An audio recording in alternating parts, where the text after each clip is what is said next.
Kita masuk kepada episode yang ke-50.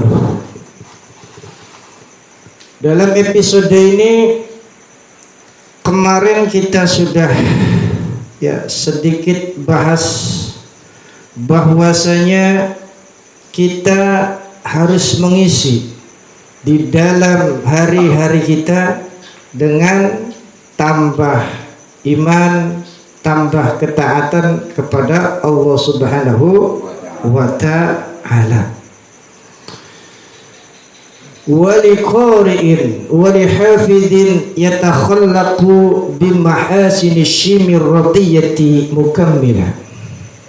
Artinya bagi para penggemar baca Al-Quran, bagi para hafidh atau yang menghafal Al-Quran, yatakhallaq agar apa? Yatakhallaq agar mereka yang membaca Al-Quran, yang menghafal Al-Quran itu menerapkan akhlak-akhlak yang terpuji. Mengingat di dalam kajian kita itu adalah kajian tasawuf, di mana ada yang berpendapat ketika kita itu hidup bertasawuf, ingat yang namanya tasawuf itu di dalam hidupnya hanya ada Allah dan Allah. Maka sirnakan di dalam ruh hati kita, di dalam hati kita, ya.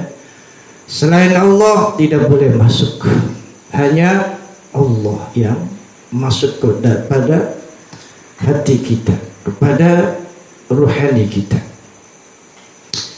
Makanya ketika kita itu menjadi orang-orang yang bertasawuf, orang-orang yang mengenal kepada Allah Subhanahu wa ta'ala, dengan semakin mengenal Allah Subhanahu wa ta'ala terbuka ma'rifatnya, semakin terbuka ma'rifatnya, maka dia akan semakin merasa dekat dengan Allah Subhanahu wa ta'ala. Maka di dalam hidupnya dia akan beramal, dia akan membiasakan sesuatu yang bisa membuat Allah Subhanahu wa ta'ala senang, hingga sampai Allah Rabbul Jalil tadi memuji para hamba-hambanya. Sebab apa?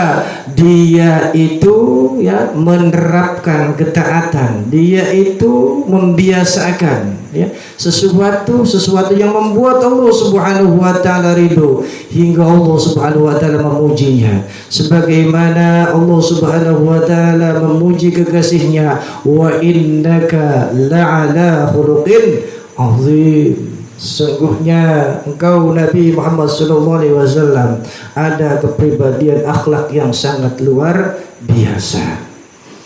Nah, makanya kita sebagai orang, sebagai pengikut beliau, maka kita harus apa? Kita harus ikuti tindak tanduk Kanjeng Nabi Muhammad SAW. Nabi Muhammad SAW dalam hidupnya senang gak kepada Al-Quran? Senang gak? Senang sekali. Bahkan akhlaknya Nabi Muhammad SAW itu semuanya bersumber dari Al-Quran.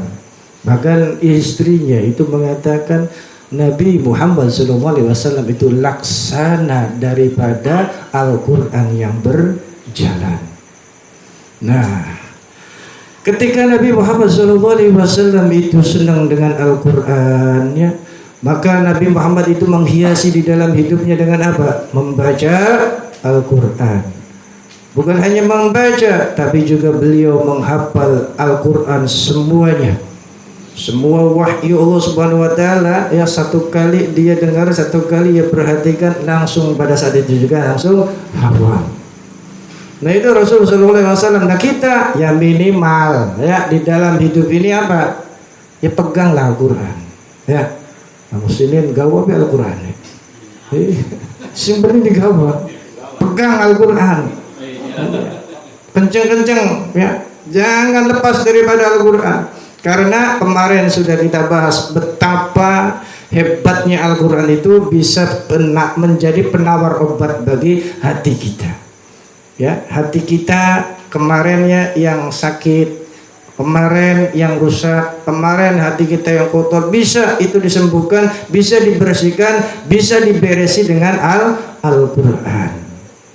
Nah, makanya ketika kita sudah mencintai Al-Quran, ya, belajar Al-Quran, kemudian juga kalau bisa kita hafal, walaupun tidak 30 juz minimal, ya yang gampang. Juz 30 ora apa-apa, kul huwa baik ya, yang telu pada kayak Al-Quran. Yang penting ada usaha, ya, supaya apa? Ketika dalam sholat pun kita membaca Al-Quran, ya, ketika hafal enak, ya. Bismillahirrahmanirrahim.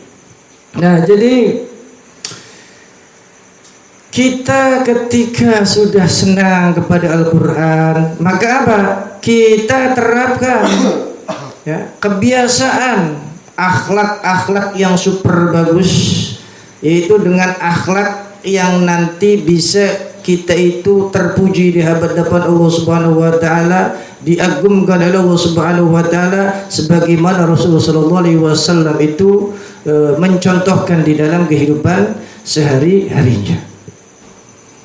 Nah, oleh karena daripada itu, yuk kita sama-sama apa? Yuk kita sama-sama, ya, ikuti kebiasaan-kebiasaan yang baik dan terpuji tadi.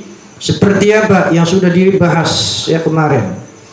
Orang-orang yang ingin kenal dengan Allah Subhanahu wa taala itu terapkan sifat zuhud.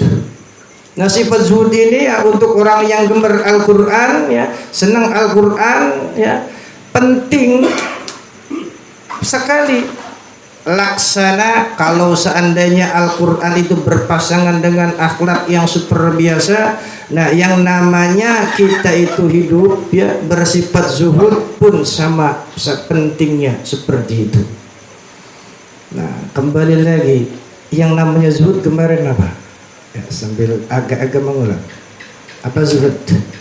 Zuhud itu meninggalkan yang baik. Ya, zuhud, ya. Kita tinggalkan apa? Genggaman tangan kita, ya, di dalam hati kita tentang keduniawian. Artinya apa? Kita tidak hiraukan yang namanya dunia ataupun dengan ahli-ahli dunia. Makanya dari lisan Hasan Al-Bisri, beliau itu berpendapat, ya, bahwasanya tinggalkan duniamu sebelum kau meninggal dunia. Artinya apa? Tinggalkan duniamu sebelum kau meninggal dunia. Jadi punya apa di dalam hidupmu yang terbaik, jangan kau genggam, tapi lepaskan dengan bersedekah atau berbagi dengan yang lain. Karena ketika kita berbagi dengan yang lain, maka, ya, pada hakikatnya yang abadi, yang punya kita itu yang kita bagi dengan yang lain. Tapi tadi berikan yang terbaik supaya apa? Allah Subhanahu wa taala akan senang, ya, dengan perbuatan kita tadi. Nah, jadi yang namanya kita hidup tadi terapkan sifat zuhud, di mana dia itu terhadap dunia biasa-biasa saja. Bahkan ketika dia dititipkan dunia yang melimpah ruah, dia akan menjadi orang yang dermawan, dia akan menjadi orang pemurah. Timbul pertanyaan, apa bedanya pemurah dengan dermawan? Beda nggak pemurah, dermawan? Nah, ya, secara bahasa sudah berbeda. Nah, makanya yang namanya dermawan dan pemurah pun berbeda. Lebih tinggi mana persoalannya? Dermawan apa pemurah? Pemurah. Ya. Pemurah itu pemberi, ya, artinya suka berbagi, ya. Dalam kitab ini dijelaskan dermawan itu lebih tinggi derajatnya daripada pemurah atau pemberi. Karena apa? Setelah ditelisik, ya, oleh para arif billah, dermawan itu munculnya daripada hati yang bersih, hingga ketika dia itu berbagi tiada halangan, ya, tiada di dalam batinnya itu nanti ada sifat-sifat yang bisa membuat Allah murka seperti ria. Tapi kalau seandainya kita memberi sebagai pemberi, sebagai pemurah, maka itu banyak sekali hal-hal yang bisa muncul. Karena apa? Orang yang memberi itu biasanya itu ada hal yang mendorong dia memberi karena ada ganti. Sehingga apa, ketika dia itu berpikir kita memberi ada ganti, ada sesuatu yang bisa ia dapatkan, maka akan tumbuh di sana kemungkinan akan mendekati sifat-sifat keriaan. Makanya sifat dermawan dan pemurah itu lebih utama dermawan. Bisa dikatakan ketika dermawan itu memberikan 50% ya daripada hartanya, enggak ada masalah kalau orang dermawan ya. Tapi kalau seandainya pemurah ya, itu ya biasanya mengutamakan lebih banyak dulu untuk dirinya, kemudian untuk yang lain. Tapi itu masih bagus. Karena ada pada zaman dulu ya, sahabat itu ingin bersedekah 100%. Ya Rasul, saya sedekah 100%. Kata Rasul, jangan 100%. Nanti keluargamu ya soalnya. Ya, nanti tanggungan kewajibanmu ya, itu bagaimana ketika kau berikan semua. Yaudah Rasul 50%. Rasul jangan 50%. Terus berapa Rasul? Kalau seandainya 50% nggak boleh, ya 100% nggak boleh. Kalau seandainya sepertiga saja, 30%, sepertiga, baru Rasul mengiyakan. Artinya apa? Kata Rasul sepertiga atau 30% seperti itu pun sudah termasuk banyak. Ya, artinya Rasul Shallallahu Alaihi Wasallam memberikan gambaran yang namanya memberi itu ya, awas, harus kita perhatikan juga, karena banyak orang yang istilah kata mengatasnamakan yakin kepada Allah Subhanahu Wa Taala, jor-joran, kemudian dia nangis setelah diberikan mobilnya, nangis, berikan rumahnya, nangis. Kejadian itu ya, benar kejadian ya. Iya, sangat luar biasa itu. Makanya apa? Nah, kita diingatkan ya, seperti Rasul pun seperti itu. Ya, mengingatkan kepada kita agar apa? Agar ya kita itu harus cerdas. Bismillahirrahmanirrahim. Kemudian ketika kita itu di dalam hidup ini ya, kita hiasi tadi dengan amal dan kebiasaan yang terpuji. Amal dan kebiasaan terpuji selain kita itu gemar dengan Al-Quran, selain daripada zuhud, dermawan ataupun pemurah, ada lagi kah? Ada. Apa? Seperti kita itu menjadi orang-orang yang pemaaf, menjadi orang-orang yang sabar ya. Menjadi orang yang pemaaf, menjadi orang-orang yang sabar ya, itu kita terapkan ya. Jangan kita itu mudah marah tapi susah memberikan maaf.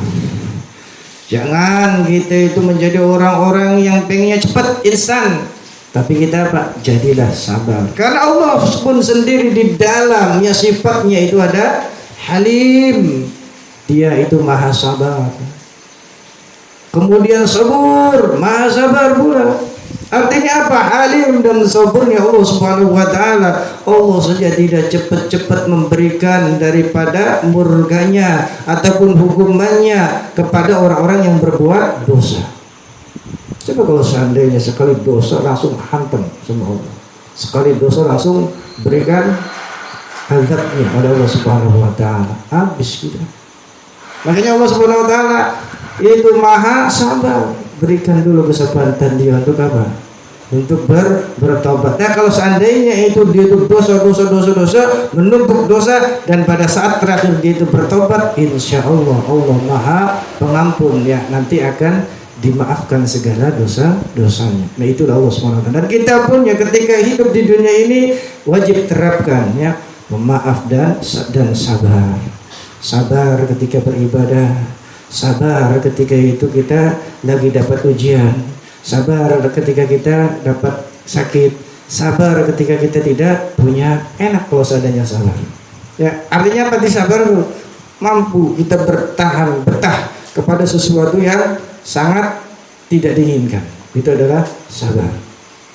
Nah, ketika kita sudah ya tadi melampaui daripada hal-hal yang sudah diterangkan, dan yang terakhir, yuk kita sama-sama lazimkan ya, supaya hati kita tenang, pikiran kita tenang. Dengan apa? Wara, dengan kita hati-hati menjaga sesuatu hal-hal, jangan sampai kita itu mudah terjerumus kepada hal-hal yang haram. Kemudian juga kita terapkan hal-hal yang bisa menenangkan jawarih ataupun fisik kita ataupun batin kita dengan sifat khusyuk kita pada saat kita itu beribadah kepada Allah Subhanahu wa taala. Kemudian kita tawadhu, artinya merendahkan diri kita ya di hadapan Allah Subhanahu wa taala, khususnya di waktu pagi sahur menjelang subuh ya, supaya apa? Kita menjadi orang-orang yang nanti tenang dan tenang. Dan ingat, kemudian kita ketika di dunia ini ya, bersifatlah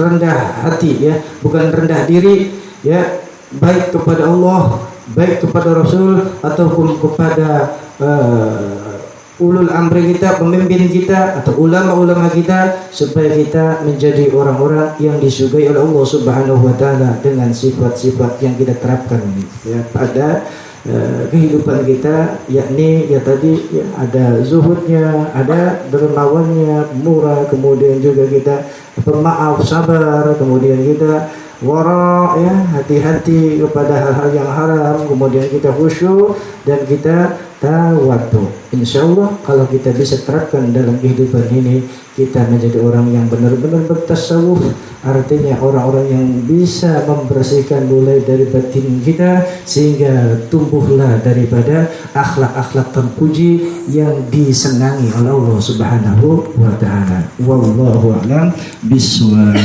Marilah kita sama-sama ya berzikir. Yang belum wudu silakan wudu dulu.